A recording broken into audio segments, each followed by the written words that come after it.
তাহলে লাস্ট ক্লাসে মানে আগের ক্লাসে আমরা multi programming operating system, batch operating system, multi programming operating system এবং টাইম শেয়ারিং অপারেটিং সিস্টেম সম্পর্কে জেনেছি।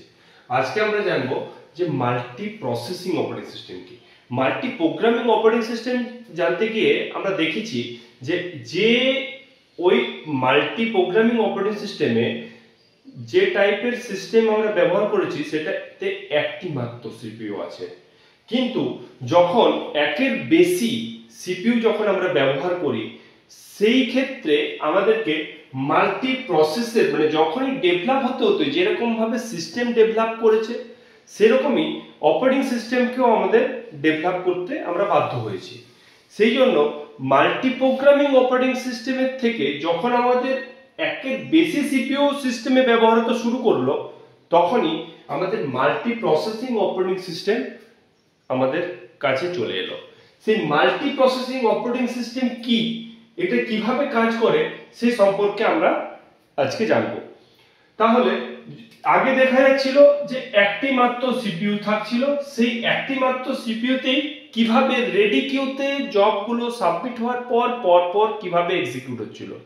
এখানে আমরা দেখতে পাচ্ছি যে একের অধিক সিপিইউ আছে, এখানে সিপিইউ 1 আছে, এখানে সিপিইউ 2 আছে, এখানে মেইন মেমরি বা রেডি কিউ থেকে দুদিক দিয়েই আমরা জব সাবমিট হতে পারছে।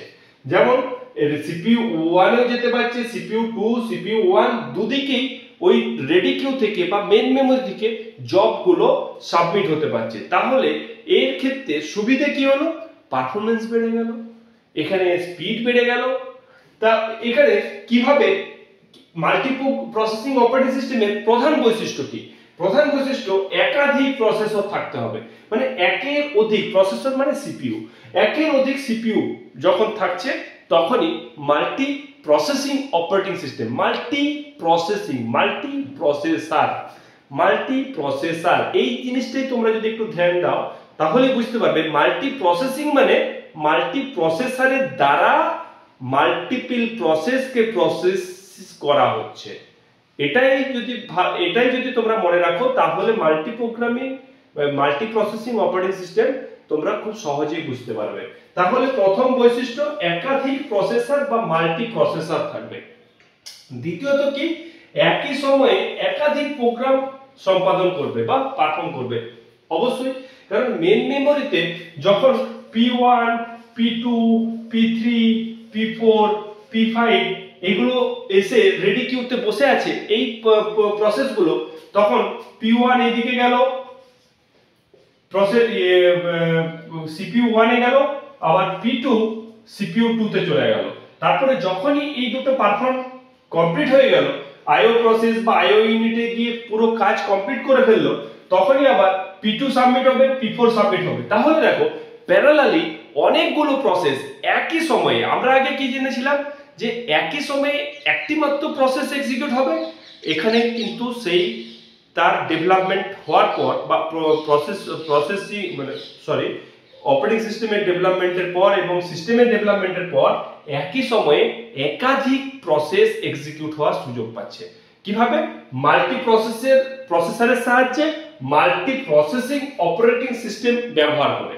কারণ এখানে P1 রান করছে, এখানে P2 রান করছে, আবার এখানে P1 রান করার পর এখানে P3 ঢুকে গেল, এখানে P4 ঢুকে গেল, একসাথে প্যারালালি রান করতে পারছে। তাহলে এখানে আর কি প্রত্যেক কিভাবে রান করে, কিভাবে একটা অনেকগুলো সিপিইউ কিভাবে এতগুলো প্রসেসকে একসাথে রান করতে পারে? এই যে সিপিইউর জন্য পৃথক পৃথক ইনপুট আউটপুট ইউনিট থাকে। প্রত্যেকটা সিপিইউর জন্য পৃথক ইনপুট আউটপুট ইউনিট থাকবে না শেয়ার করবে? পৃথক ইনপুট আউটপুট ইউনিট আমরা যখন প্রত্যেকটা সিপিইউ মানে অনেকগুলো সিপিইউ আছে কিন্তু আমার কিবোর্ড আছে একটা, এরপরে ও যদি কখনো ইনপুট আউটপুট কিবোর্ড থেকে নিতে চায় তখন ওই ইনপুট আউটপুট ইউনিটটা এই যে আউটপুট ডিভাইসগুলোকে শেয়ার করবে। কারণ প্রত্যেকটা সিপিইউ অনেকগুলো সিপিইউ আছে এবং ইনপুট আউটপুট ইউনিট আছে আমাদের কাছে কটা? একটা থাকতে পারে এবং একের অধিকও থাকতে পারে। তাহলে পৃথকও থাকতে পারে আবার সেই ইনপুট আউটপুট গুলো শেয়ারও হতে পারে। এরপর সিপিইউ গুলো একই বা মেইন মেমোরি এবং অন্যান্য ইনপুট, সিপিইউ গুলো একই মেইন মেমোরি এবং অন্যান্য ইনপুট আউটপুট ডিভাইস গুলোকে শেয়ার করে ব্যবহার করে। তাহলে মেইন মেমোরি একই আছে, ইনপুট আউটপুট ডিভাইসও যদি একই থাকে, তাহলে সেগুলো তো অনেকগুলো যদি সিপিইউ থাকে তাহলে শেয়ার ছাড়া উপায় নেই। তাহলে প্রত্যেকটা ইনপুট আউটপুট ইউনিট বা মেইন মেমোরিকে শেয়ার করে। কারণ কি, দেখো এখানে মেইন মেমোরি কটা আছে, একটা মেইন মেমোরিতে আছে। তাহলে এই মেইন মেমোরিটা এই সিপিইউ ব্যবহার করছে, এই সিপিইউ ব্যবহার করছে। এইভাবে প্রত্যেকটা হার্ডওয়্যার রিসোর্সকে শেয়ার করে সিপিইউ গুলো ব্যবহার করতে পারে। এর ফলে আমাদের লাভ কি হলো, এই যে পারফরম্যান্স আর প্রসেসিং স্পিড। পারফরম্যান্স এবং প্রসেসিং স্পিড এই মাল্টি প্রসেসিং অপারেটিং সিস্টেমে গিয়ে অনেকটা বেড়ে গেল। কারণ কি, ওই যে একই সময়ে অনেকগুলো প্রসেস রান করতে পারছে। তাই জন্য আমরা আগে মাল্টি প্রোগ্রামিং বলতে গিয়ে বলেছিলাম সেই স্টেজের ব্যাপারটা, স্টেজের কনসেপ্টটা। যদি আমার পারফরমার থাকে 100 জন, আমার যদি একটাই স্টেজ থাকে তাহলে ওই পারফর্ম করতে করতে করতে করতে তো সন্ধে হয়ে যাবে, মানে অনেকটা সময় লাগবে, লার্জার টাইম। কিন্তু যদি আমি স্টেজ বাড়িয়ে দিই, স্টেজগুলো যদি আমি বাড়িয়ে দিই, যেমন আমি 5টা স্টেজ করে দিলাম, তাহলে প্যারালালি 5 জন পারফর্মার পারফর্ম করতে পারছে একই সময়ে একই সাথে, তাই না? তাহলে ওই 100 জন পারফর্ম করতে আমার অনেকটা কম সময় লাগছে। ঠিক সেই রকমই এই যদি সিপিইউর সংখ্যা বাড়িয়ে দেওয়া যায়, তার পারফরম্যান্স এবং স্পিড অনেকটা বেড়ে যায়। তাহলে আমরা আগে যেটা শিখে এসেছিলাম মাল্টি প্রোগ্রামিং অপারেটিং সিস্টেম, এখন যেটা মাল্টি প্রসেসিং অপারেটিং সিস্টেম শিখলাম, সেই দুটোর মধ্যে প্রধান পার্থক্য কি কি?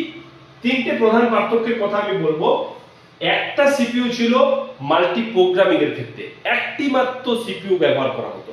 কিন্তু মাল্টি প্রসেসিং এ এসে দেখলাম যে একাধিক সিপিইউ, সিপিইউ 1, সিপিইউ 2, সিপিইউ 3, একাধিক সিপিইউ আমি ব্যবহার করছি একটা সিস্টেমের মধ্যে।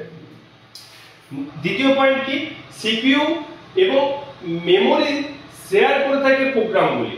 যে প্রোগ্রামগুলো সেগুলো সিপিইউ এবং মেমোরি শেয়ার করে। আর এখানে কি হচ্ছে, প্রসেসরগুলি নিজেদের মধ্যে রিসোর্সকে শেয়ার করছে। এই যে প্রসেসর সিপিইউ গুলো নিজেদের মধ্যে রিসোর্স, মানে রিসোর্স বলতে গিয়ে main memory, input output unit গুলোকে শেয়ার করে ব্যবহার করছে। কারণ কি, input output unit, main memory এগুলো তো আমাদের একটা করেই থাকতে পারে।